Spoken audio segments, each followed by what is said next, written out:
मगर तुम नजर नहीं आते। नजर में रहते हो मगर तुम नजर नहीं आते। ये दिल बुलाए शाम तुम्हें पर तुम नहीं आते।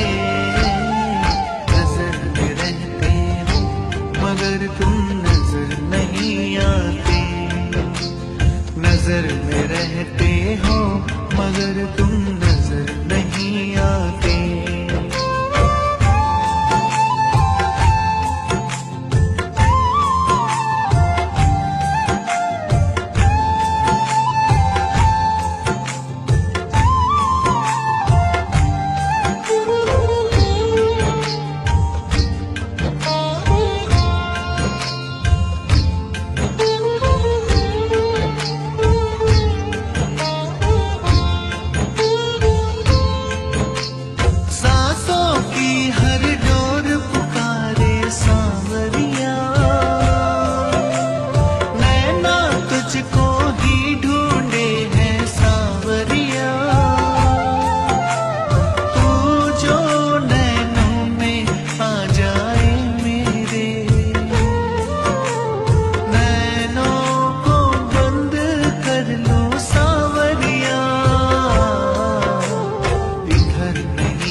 मगर तुम नजर नहीं आते। नजर में रहते हो मगर तुम नजर नहीं आते।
शांति। Good morning.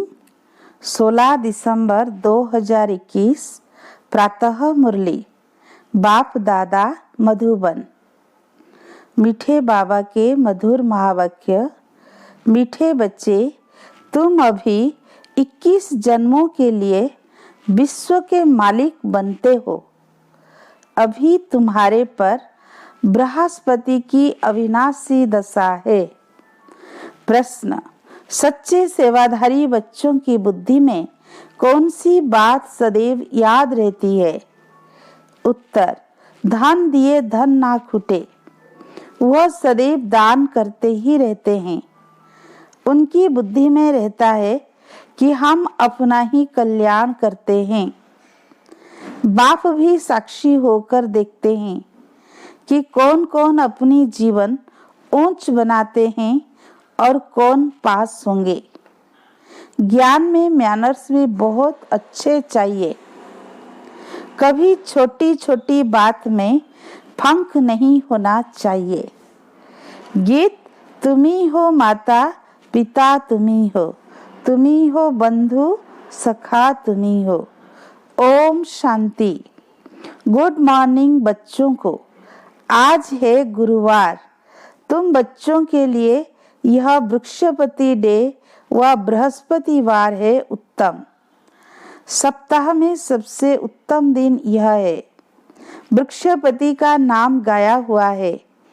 बृहस्पति की दशा बैठी हुई है। वृक्षपति बाबा फिर से हमको अपना बेहद सुख का वर्षा दे रहे हैं। बेहद का संन्यास भी करवाते हैं। निवृत्ति मार्ग वालों का तो हद का संन्यास है, सबको संन्यास करना है। बाप कहते हैं आगे चलकर तो बहुत ही सुनेंगे।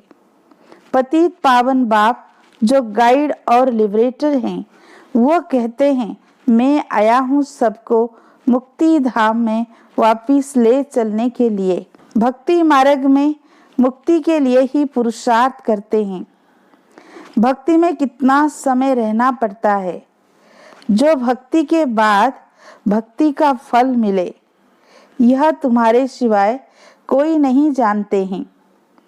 तुम बच्चे जानते हो कि पूरे 2500 वर्ष लगते हैं। यह भी ड्रामा में नूंद है। यह बना बनाया खेल है। हर एक अपना अपना पार्ट बजाते रहते हैं। तुम भी कल्प कल्प यही पार्ट बजाते हो। कितनी खुशी की बात है, हमारे ऊपर बृहस्पति की दशा बैठी हुई है। हम 21 जन्मों के लिए स्वर्ग के मालिक बनते हैं। अब हमारी चढ़ती कला है। नर्क मुर्दाबाद, स्वर्ग जिंदाबाद होता है। सुख दुख का खेल भी तुम बच्चों के लिए है। बाप कहते हैं यह आदि सनातन देवी देवता धर्म बहुत सुख देने वाला है। वह है ही नई दुनिया, वहाँ खानियाँ भी नई होगी। जो कुछ वहाँ पैदाइश होती है सब कुछ नया होगा। पुरानी चीज हो जाने पर वह सत्सार नहीं रहता। तो अब दुनिया में भी कोई सार नहीं है। बाप को कहते हैं सर्वशक्तिमान, तो क्या शक्ति दिखलाते हैं वह तो तुम बच्चे ही जानते हो। पतित पावन सदगति दाता लिबरेटर बाप आकर तुमको इतनी शक्ति देते हैं। अनेक धर्मों का विनाश कराए एक धर्म एक राज्य की स्थापना करना, क्या यह शक्ति का काम नहीं है? यह उच्च कार्य तुम बच्चों द्वारा करवाते हैं।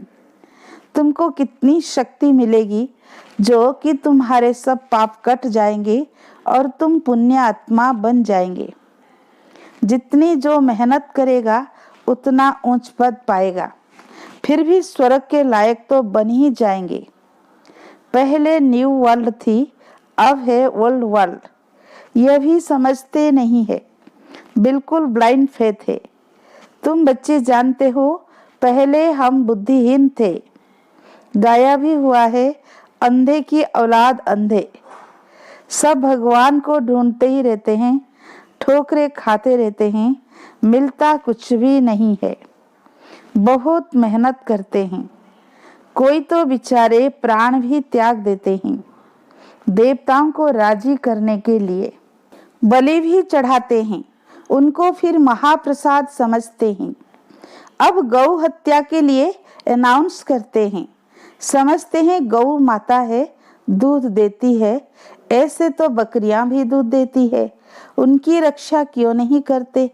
तो कहते हैं कृष्ण का गौ के साथ प्यार था। अब ऐसी बात नहीं है। बाप समझाते हैं तुम तो सतयुग के प्रिंस प्रिंसेस थे, फिर 84 जन्म लेकर आए तमो प्रधान बने हो। अब फिर पुरुषार्थ कर सतो प्रधान प्रिंस प्रिंसेस बनना है। यह है ही डबल ताजधारी प्रिंस प्रिंसेस बनने की पाठशाला। भल गीता पाठशालाएं तो बहुत है, परंतु वहाँ यह नहीं सुनाते हैं कि तुम स्वर्ग में प्रिंस प्रिंसेस कृष्ण जैसे बनेंगे। ऐसे कोई गीता पाठी बताते हैं क्या? यहाँ तो बाप बतलाते हैं यह इम्तिहान है ही प्रिंस प्रिंसेस बनने का। उनमें भी बहुत नंबर है।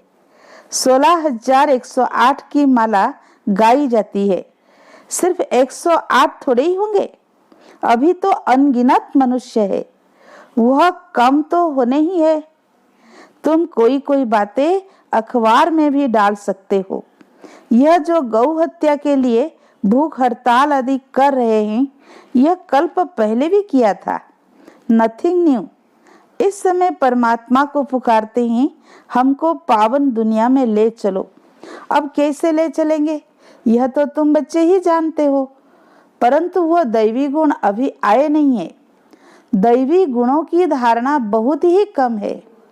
ज्ञान तो बहुतों को अच्छा भी लगता है, समझते हैं, बिके पवित्र रहते हैं, सादगी में रहते हैं, जेवर आदि नहीं पहनते हैं, परंतु चलन भी अच्छी चाहिए। जो घर में भी रहते हैं वह कब पति को वह माँ बाप को नहीं कह सकते कि हमको अच्छे जेवर अच्छे कपड़े लेकर दो। नहीं, क्योंकि तुम जानते हो कि अभी हम बनवाव में बैठे हैं। यह पुराना शरीर, यह वस्त्र छोड़ हम विष्णुपुरी में जा रहे हैं। शिव बाबा हमारा पतियों का पति, गुरुओं का गुरु है। तभी तो सब उनको याद करते हैं कि हे पतित पावन आओ।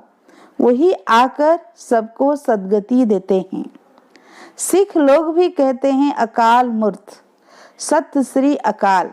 आत्मा को कभी काल नहीं खाता है। शरीर तो विनाश हो जाता है, आत्मा तो विनाश होती नहीं है। तो उस सतगुरु अकाल मूर्त को याद करते हैं कि आकर हमको सद्गति दो, अकाल घर में ले चलो जहां से हम आए हैं। तो तुम बच्चों को यह समझाना है कि सतगुरु अकाल मूर्त वह एक ही है, फिर तुम अपने को गुरु कैसे कहलाते हो। बाप समझाते हैं यह भक्ति मार्ग के अथाह गुरु है। ज्ञान सागर तो एक ही बाप है, उनसे तुम नदियां निकलती हो। यह बातें बाबा आकर बच्चों को समझाते हैं। बेहद का बाप बेहद का वर्षा देते हैं। लौकिक टीचर भी पढ़ाई का वर्षा देते हैं। अब बाबा आकर कहते हैं मामे कम याद करो तो विकर्म विनाश होंगे। सिर पर पापों का बोझा है ना, बाप को याद करने से बुद्धि गोल्डन बनेगी। अभी तो सबकी बुद्धि छी आयरन एज है।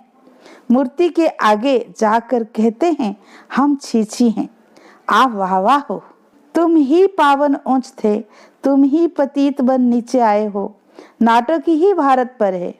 84 जन्मों की कहानी भी तुमसे ही लगती है। जो कृष्ण की राजधानी में पहले आएंगे वही पूरे 84 जन्म लेंगे। यह भी किसी को मालूम नहीं है कि अब स्वर्ग कृष्णपुरी स्थापन हो रही है। तुम क्लियर कर लिख सकते हो कि हम योग बल से भारत को श्रेष्ठाचारी बना देंगे। बर्थ कंट्रोल के लिए इतना माथा मारते हैं, परंतु यह तो बाप का ही काम है। विनाश के बाद बाकी 9 लाख ही रह जाएंगे। इसमें बाप कोई खर्चा नहीं करते हैं, ना कोई धुआं आदि की बात है, परंतु इस पुरानी दुनिया का विनाश होना ही है। यह है संगम। गाया भी हुआ है कि ब्रह्मा द्वारा स्थापना तो जरूर यहाँ ही चाहिए ना, तो ब्रह्मा को बिठाया है। लोग कहते हैं दादा को क्यों बिठाया है। कोई को भी बिठाएंगे तो कहेंगे फलाने को क्यों बिठाया है। ब्रह्मा तो बिल्कुल साधारण है, सबसे बड़ा तो ब्रह्मा ही हो सकता है। बात तो बिल्कुल सिंपल है, परंतु कितना समझाना पड़ता है। भगवान आते ही है पतित शरीर और पतित दुनिया में। पावन शरीर तो यहाँ किसका हो न सके। सीढ़ी के चित्र में भी दिखाया है कि कांटों के जंगल में खड़े हैं। यह पतित दुनिया है ना। भगवान आते ही है पतित साधारण तन में, फिर उनका नाम ब्रह्मा रखा है। यह सब बातें बुद्धि में रखनी है। अनेक प्रकार के लोग प्रश्न पूछते हैं। सीढ़ी का चित्र समझाने वालों की बुद्धि बड़ी अच्छी चाहिए, परंतु जिनका यहाँ आने का पाठ ही नहीं है वो आकर फालतू प्रश्न करेंगे। 84 का चक्र गाया भी हुआ है। सो भी सब तो ले नहीं सकते। जो पूज्य है वही पुजारी बनते हैं। ज्ञान तो बिल्कुल सहज है। सिर्फ बाबा को याद करो तो विकर्म विनाश होंगे और तुम देवी देवता बन जाएंगे। ब्राह्मण ही फिर देवता बनेंगे। विराट रूप का चित्र, गोला, सीढ़ी, त्रिमूर्ति, यह चित्र आपस में कनेक्शन रखते हैं। बाप कितनी समझाने की युक्ति बताते हैं। कोई तो धारणा करते हैं, कोई तो एक कान से सुन दूसरे से निकाल भी देते हैं। तुम बच्चों की बुद्धि में है कि हमारी किंगडम स्थापन हो रही है। तुम हो अब संगम युग पर, संगम का ही गायन है कि आत्मा परमात्मा अलग रहे बहुकाल। हम ही पहले सतयुग में आते हैं, बाकी सब शांति धाम में होते हैं। पहले वही आएंगे जो कल्प पहले आए होंगे और जो अच्छी रीति पढ़ेंगे। जो अच्छी रीति नहीं पढ़ेंगे वो पिछाड़ी में आएंगे। सब हिसाब किताब है। यह बातें सर्विसेबल बच्चों की बुद्धि में बैठेगी। गाया भी हुआ है, दान दिए धन ना खुटे।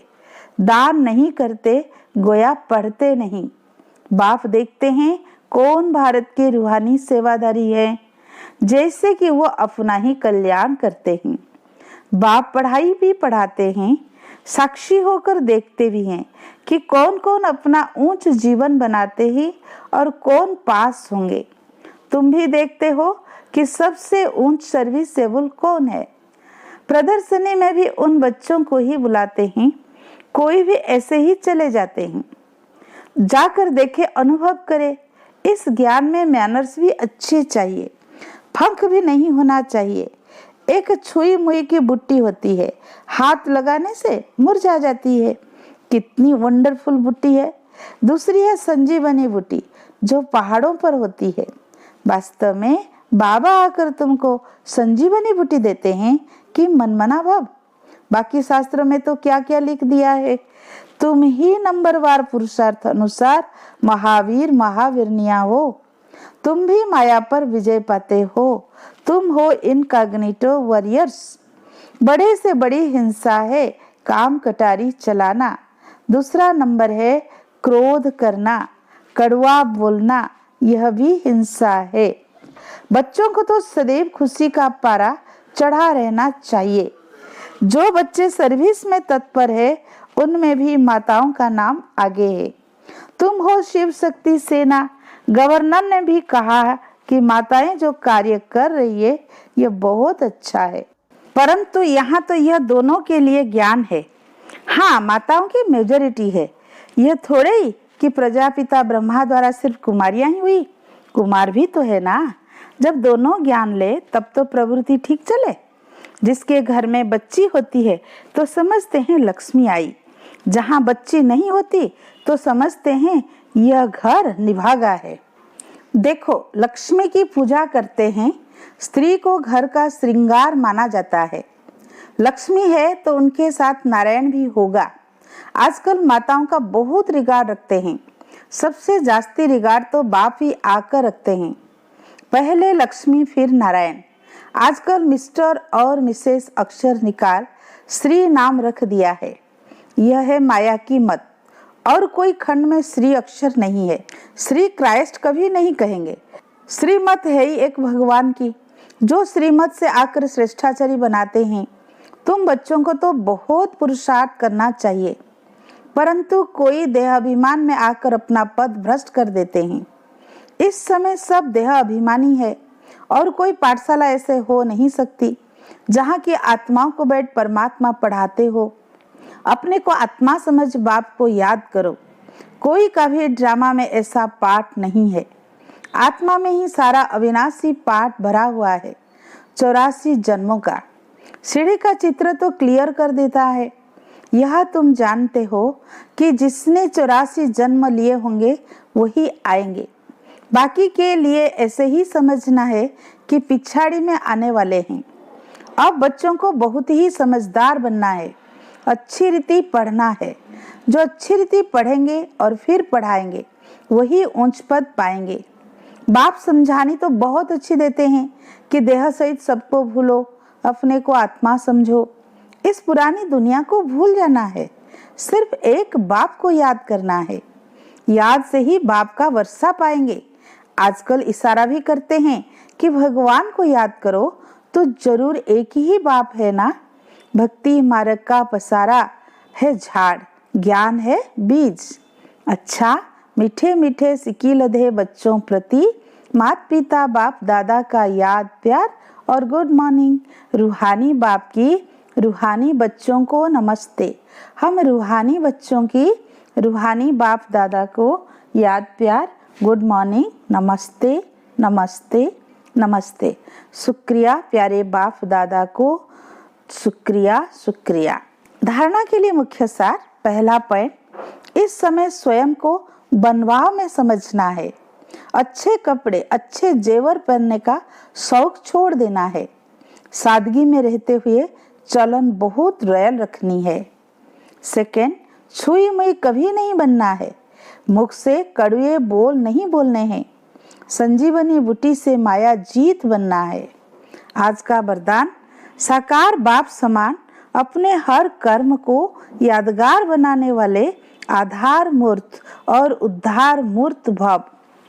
जैसे साकार बाप ने अपना हर कर्म यादगार बनाया, ऐसे आप सभी का हर कर्म यादगार तब बनेगा जब स्वयं को आधार मूर्त और उद्धार मूर्त समझकर चलेंगे।